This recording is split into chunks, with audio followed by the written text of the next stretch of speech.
আসসালামু আলাইকুম, ওয়েলকাম আপনাদের সাথে। আজকে কোনো ট্রাভেলিং কোনো ব্লগ না, আজকে যে ব্লগটি তৈরি করব সেটি হচ্ছে আমার পছন্দের একটি রান্না নিয়ে। আমরা আলুর টক বলি, যদি একটি টক মিষ্টি ঝাল একটি রান্না করা হয়। অনেকে আলুর ডাল বলে, আর অনেকেই আলুর টক বলে। নাম কিন্তু অনেক, কিন্তু জিনিস কিন্তু একই প্রস্তুতিতে হয়তো অনেকেই রান্না করেন। কে কী নামে চিনেন একটু জানাবেন এবং কমেন্টস বক্সে বলে যাবেন আপনারা আলুর টককে কী বলে চিনেন। রোজা শেষ হওয়ার পর ঈদ চলে আসলো, ঈদও শেষ। মুখে কোনোভাবেই রুচি নেই। যেহেতু আমি বাসায় একা থাকি, তাই নিজের পছন্দের খাবারটি রান্না করে নিজেই একা খেতে হয়। অনেকে জানেন যে আমরা হাজব্যান্ড ওয়াইফ দুইজনেই থাকি। সো দেখা যাচ্ছে যে আমার হাজব্যান্ড অফিসে থাকে, সে দুপুরবেলা তেমন একটা খাওয়া হয় না এবং রাতেও এসে খাওয়া হয় না। কারণ হচ্ছে মালয়েশিয়াতে ডিনারের টাইম 7টা থেকে 7:30টার মধ্যেই ওরা খেয়ে ফেলে। আর আমার হাজব্যান্ড আসতে বাসায় সময় নেই রাত 10:30টায়। খাওয়ার টাইমটা সে অফিসেই খেয়ে ফেলে। ওদের জন্য অফিসে রান্না করা হয়, তাই খেয়ে ফেলা হয়। যেহেতু আমি একা থাকি বাসায়, তাই তেমনটা গুরুত্ব দেওয়া হয় না আসলে নিজের জন্য। বেশ কয়েকদিন জ্বরে ভুগছিলাম, তাই রুচি তেমন একটা নেই। তাই রুচি ফেরানোর জন্য আমি চেষ্টা করছি আলুর টক রান্না করার জন্য।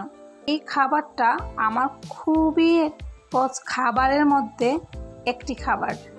টক এবং ঝাল দুইটি আমার ফেভারিট। আজকে শেয়ার করব আমি কিভাবে আলুর টক রান্না করি।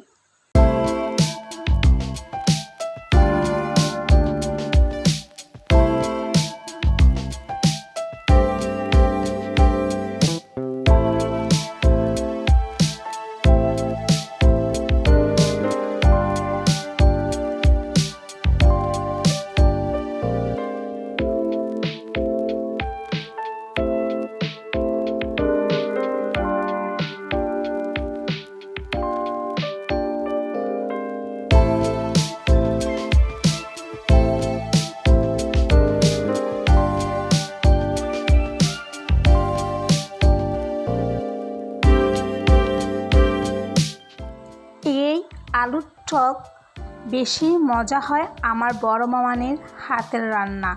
এক কথা অসাধারণ।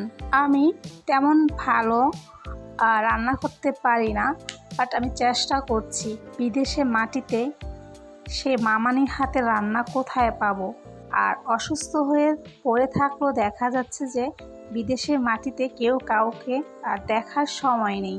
আর এই খাবারগুলো দেখা যাচ্ছে রেস্টুরেন্টও পাওয়া যাবে না। যেহেতু আমার খুব পছন্দের খাবার, তাই আমি রান্না করছি আলুর টক।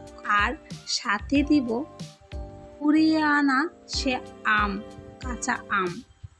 আমি কুয়ালা সালাঙ্গরে গিয়েছিলাম স্কাই মেরোতে। যারা ভিডিও দেখেছেন তারা অনেকেই হয়তো জানেন। হোটেল থেকে বের হওয়ার পর বিশাল একটা আম গাছ আমি দেখি। অনেক বড় বড় আম দেখা যাচ্ছে যে গাছ থেকে পড়ে ফেটে গেছে। অনেকগুলো আম কুড়িয়ে নিয়ে আসছি। সে আমগুলো কেটে সুন্দর করে আমি ডিপ ফ্রিজে রেখে দিয়েছি, প্রয়োজন মতো করে খাবো বলে। এই তো আজকে আলুর টক রান্না করছি, সেখানেও কিন্তু আমি কুড়িয়ে আনা আম দিয়েছি। ও বলে রাখি, আমি যখন এই আমগুলো কুড়িয়ে আনি, আমি কিন্তু ওইখানে চাইনিজ যে বাড়িওয়ালা ছিল ওকে বলে নিয়ে আসছি যে আমি আমগুলো নিতে পারি কি না। তখন ওরা আমাকে বলে যে তুমি চাইলে গাছের থেকেও পেড়ে নিতে পারো।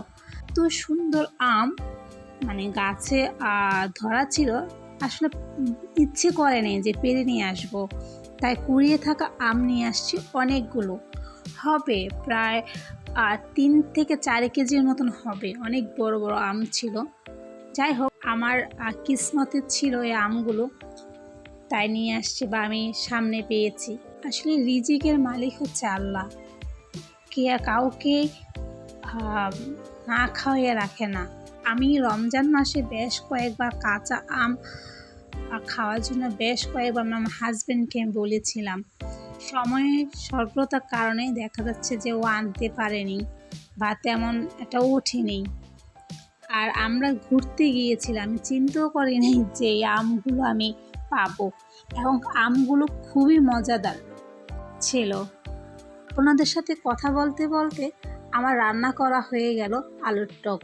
এখন সোমবার দিয়ে আলুর টকটাকে আমি ফিনিশিং দিব। খাওয়ার সময় এই আলুর টক হলেই আমার চলে, বাস আর কিছুই লাগে না। কারণ এই আলুর টকটা আমার ভীষণ পছন্দের একটি খাবার।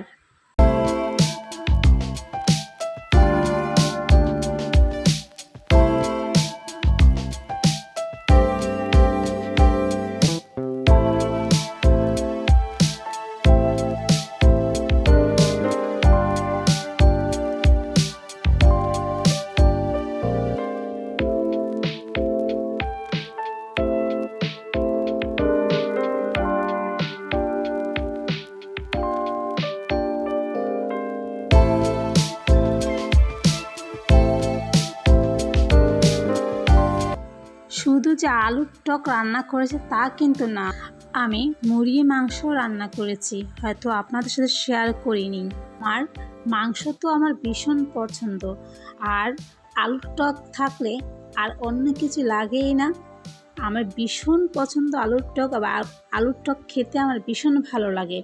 আজকের ব্লগটা বেশি বড় করব না, এবং নতুন ভিডিও দেখা আমন্ত্রণ জানিয়ে আমি সানিয়া বিদায় নিচ্ছি।